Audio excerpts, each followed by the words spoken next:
हाय, मी आहे Neha from Nashik and Mumbai in Abu Dhabi. वर्षातनं एकदाच येतो हा सण म्हणजे रक्षाबंधन आणि तेही देखील नारळी पौर्णिमेच्या दिवशी. ह्या दिवशी बनतो असा हा एकदम खास असणारा नारळी भात. चला मग सुरू करूया.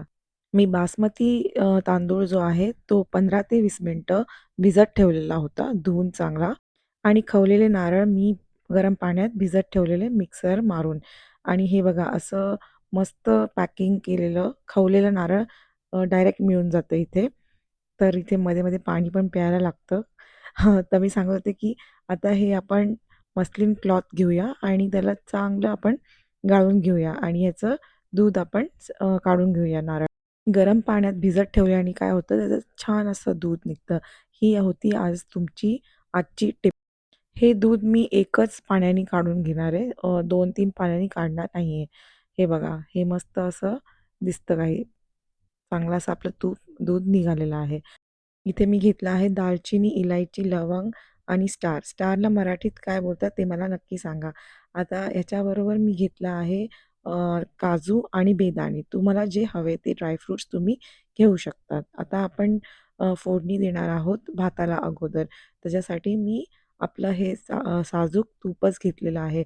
मी हे तूप घरीच करते. इथे लोणी इझिली मिळून जातं A2 गाईचं आणि त्याच्या लोणीपासनं मी तूप कढवून घेते.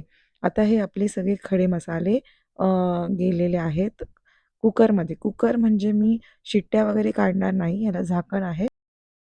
मी हे कुकर घेतला आहे, पण ह्याला मी झाकण लावणार आहे. त्याला बिलकुल शिट्टी लावणार नाही आहे. तर मला सांगा कमेंट करून दालचिनी, लवंग आणि इलायचीला इंग्लिशमध्ये काय म्हणतात ते. तर आता हे बघा चांगलं तूप तापलेलं आहे आणि हे मी आता आपले खडे मसाले हे बघा चांगले तडतडायला लागलेले आहे. आणि ह्याचा सुवास काय येतो आहे, मी काय सांगू तुम्हाला. असं वाटतंय म्हणजे की इतकं छान त्या तुपात परतल्या गेलेत ना, हे बघा असं हे लास्ट मोमेंट काम माझं असतं, की आता त्यातच मी कापून टाकते आहे काजू. कधी तुमच्याकडनं असं होतं, की तुम्ही लास्ट मोमेंटला अशा गोष्टी करतात? हे गेले आपले बेदाणे. चला आता ह्यांना आपण थोडंसं फ्राय करून घेऊया. तेल खूप मस्त तापलेलं आहे. स्टीलचा कुकर असल्यामुळे काय होतं, टेम्परेचर खूप फास्ट वाढतं. हे आपले पूर्ण मी भात याच्यामध्ये भात म्हणजे तांदूळ टाकून घेतलेला आहे. याला थोडं हलवून घेते आता. गॅस पण मी थोडा बारीक करून घेतला आहे. गॅस म्हणजे माझ्याकडे इंडक्शन आहे. तुम्ही इंडक्शनवरती कधी कुकिंग केली आहे का? आणि केली असेल तर तुम्हाला कसा एक्सपिरियन्स होता ते आम्हाला कमेंट्समध्ये नक्की कळवा. आणि एवढा मस्त सुगंध येतो मी काय सांगू. आता आपण ह्यात घालून घेऊया नारळाचं दूध जे अगोदर आपण काढून ठेवलं होतं.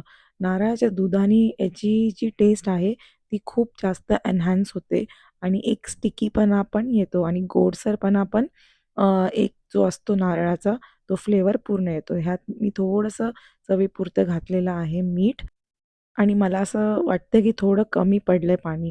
त्याच्यामुळे मी थोडं गरम पाणी अजून त्याच्यात घालून घेतलं आहे. तुम्हाला जसं वाटत असेल तसं तुम्ही ॲड करू शकता.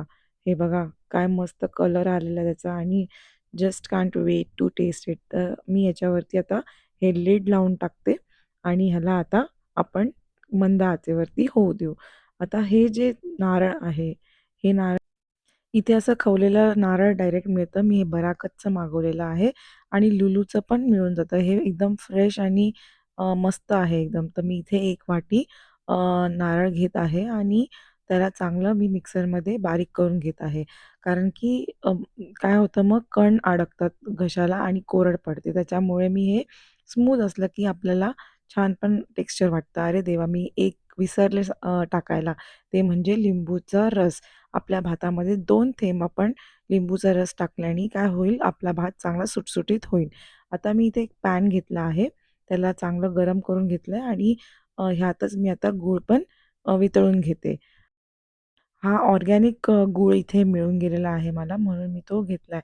आता हे बघा मी खूप प्रयत्न करते आहे, की गूळ चांगला वितळावा पण काय होत नाही आहे. आता ह्यातच मी घातलं आहे आपलं खोबरं, की मला असं वाटलं, की पटापट हे वितळेल खोबरं टाकल्याने. पण हे बघा, हे आता पॅनला डायरेक्ट चिटकायलाच लागलं आहे. त्याच्यामुळे मी काय केलं, थोडंसं गरम पाणी घेतलं आणि ते टाकलं. त्याच्याने काय झालं, की पटकन माझा जो खडा आहे गुळाचा, तो पटापट वितळायला लागला. आणि आपलं जे नारळ आणि गूळ आहे, त्याचं जे सारण आहे, सारण म्हणजे जे मिक्सचर आहे, ते जास्त ड्राय पण नाही होत. तर त्याच्यामुळे मी एकदम कमी असं अ, गरम पाणी घालून घेतलंय. बघा आता मी एकदम आनंदगडे झाले, की हे बघा छान असं स्मॅश व्हायला लागलं होतं गूळ आणि मी आता हे पूर्णपणे एकजीव करून घेतलेलं आहे. तुम्ही अजून सबस्क्राईब नसेल केलं चॅनलला तर सबस्क्राईब करून घ्या आणि लाईक आणि कमेंटमध्ये मला सांगा, की तुम्हाला ही रेसिपीज कसे वाटत आहेत? आपले सोपे आहेत की नाही? आणि हो, आपले जवळचे मित्रमंडळींना हे शेअर करायला विसरू नका. चला मग हा गूळ आणि आपला जे नारळ आहे ते चांगलं असं एकजीव झालेलं आहे. बघा मी तुम्हाला दाखवते. किती छान असं कलर पण त्याचा आलेला आहे आणि तुम्हाला काय सांगू सुवास तर एवढा छान येतोय. आता भातामध्ये थोडंसं अजून पाणी आहे. मी ते चेक करून बघितलं, नाहीतर खाली लागून जाईल आपला भात. म्हणून हे आपण सतत चेक केलं पाहिजे. तुमच्या घरी अशी कोणता पदार्थ आहे, की जो तुम्ही खास दिवशी बनवतात? ते आम्हाला कमेंट्समध्ये सांगा. आता ह्यात मी एकदम कमी अशी इलायची पावडर टाकत आहे. त्याच्याने काय होईल, की ह्याला पण चांगलं एक फ्लेवर येत राहील.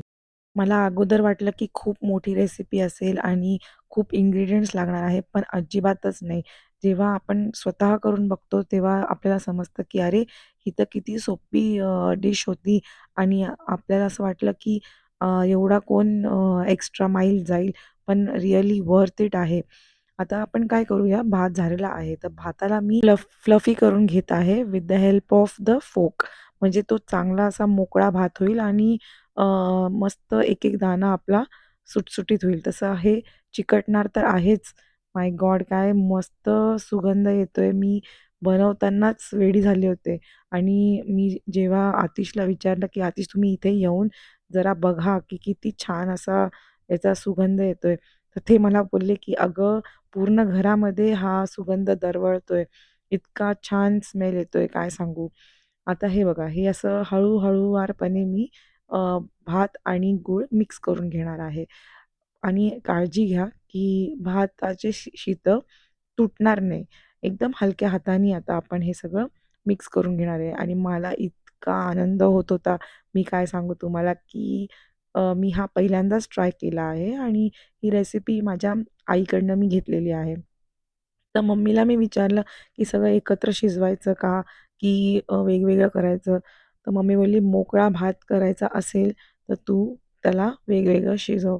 आणि खरंच ही रेसिपी वन नंबर आहे आणि मी काय सांगू तुम्हाला इतकं म्हणजे इतकं मस्त स्मेल येतोय ना, बस आता ह्याला आपण काय करूया, एक वाफ काढून घेऊया. हे बघा, हे असं मिक्स करून मस्त झालेलं आहे आणि आता मी ह्याची एक वाफ काढून घेत आहे. बस आता आय कांट वेट एनीमोर. आता वाफ काढून झालेली आहे. आता आपण एकदम ट्रेडिशनल वेमध्ये जसं आपण भात कसा वाटीमध्ये सेट करतो, एकदम मी तसाच सेट करत आहे. आपल्या आपल्या ट्रेडिशनल वेमध्ये पण आपण अ, मजा येते राहायला. तर हे बघा, असा मस्त आता मी ह्याला उलटून घेते. हे बघा, छान असं टॅप केलं आणि हे एकदम इझिली निघालं सुद्धा. And look at me. आता हे जे थोडेसे ड्राय फ्रुट्स आहे, ते मी काढून लावत आहे वरती. म्हणजे एकदम सुंदर असा आपला प्रेझेंटेशन पण होईल एक. ह्यात तुम्ही कुठलेही ड्राय फ्रुट्स घालू शकता, मी सांगितल्याप्रमाणे. आणि खरं सांगायचं तर माझ्या मुलाने तर आज हेच नारळी भाताचंच जेवण केलेलं आहे. हे मस्त आता मी छान असं सगळीकडे बेदाणे पण लावून घेतलेत आणि मस्त आपला हा नारळी भात तयार आहे. मी चला मग आता आली आहे आपली टेस्टिंगची बारी अँड वॉव! Just amazing. तुम्ही पण नक्की ट्राय करून बघा आणि बघताय काय माझ्याकडे? हे घ्या. तुम्हाला पण मी एक चमचा देते आणि तुम्ही पण माझ्यासोबत खायला या.